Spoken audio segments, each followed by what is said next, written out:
5 months ago, I got contacted by a lovely couple, and their request was they were looking to get a van fitted out with a wheelchair hoist in it. Stewart's in a wheelchair. And I felt, yeah, sure, this is not a problem. We deal with this all the time. Then I was sitting down at the table and I met Stewart. Lovely man. Lovely man. But then, being an inquisitive fellow that I am, I asked the question. I asked, how long have you been in the wheelchair and what is your situation? Well, how does a 12-year-old boy who suffers from a terrible accident, a gunshot to the back and the spine,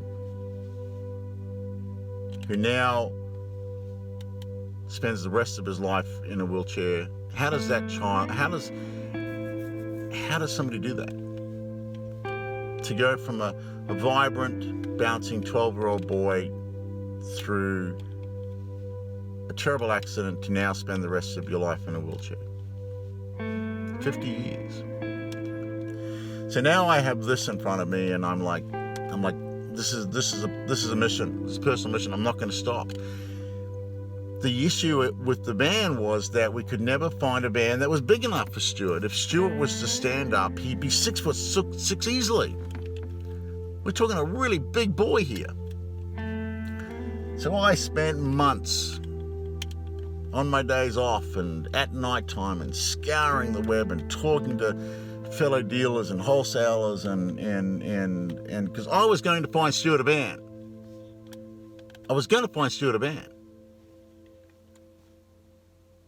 And I found Stewart a van.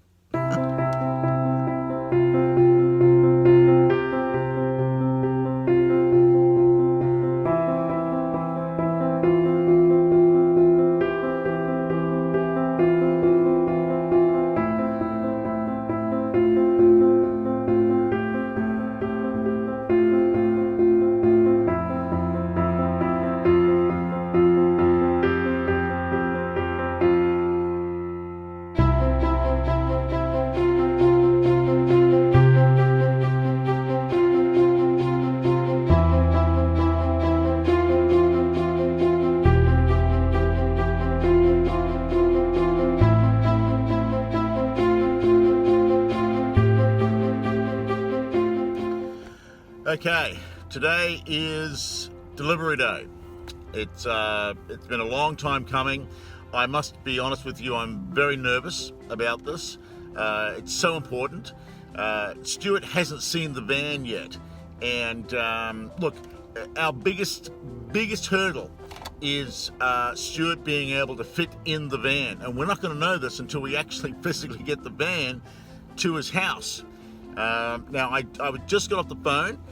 Some family members have actually flown in from around Australia, and they'll be waiting in Brisbane at the house for us to turn up. I did get word that Stewart is really excited. This is finally a chance for Stewart to get out of his house.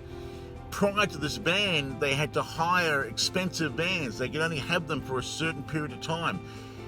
Their families live all over Australia, down in Tasmania, and they can't do anything.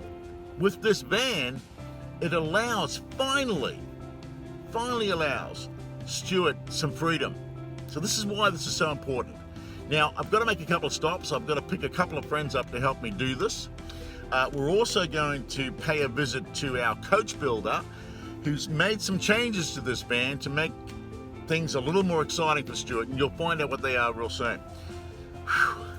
So stay tuned. So I've got to pick up a couple of friends to help us deliver this van. Parky and Shelley. So you guys ready to go and change somebody's life? Right, let's go. Let's go and do it. Let's rock.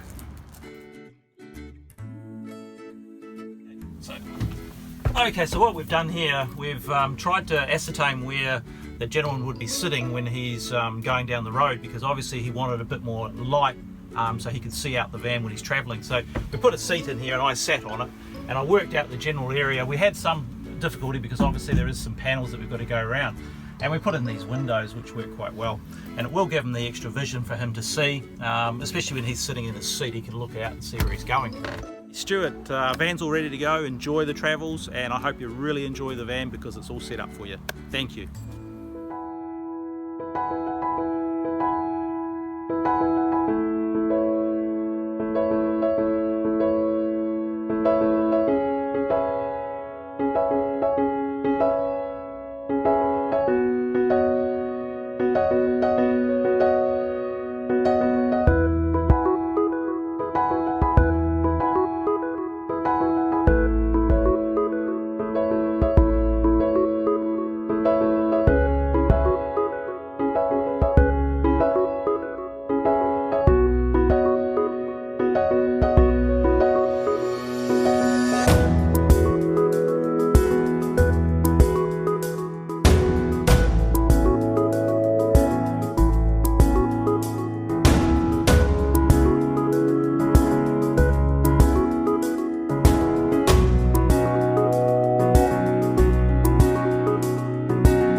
Means freedom, total freedom, something that we've never had before.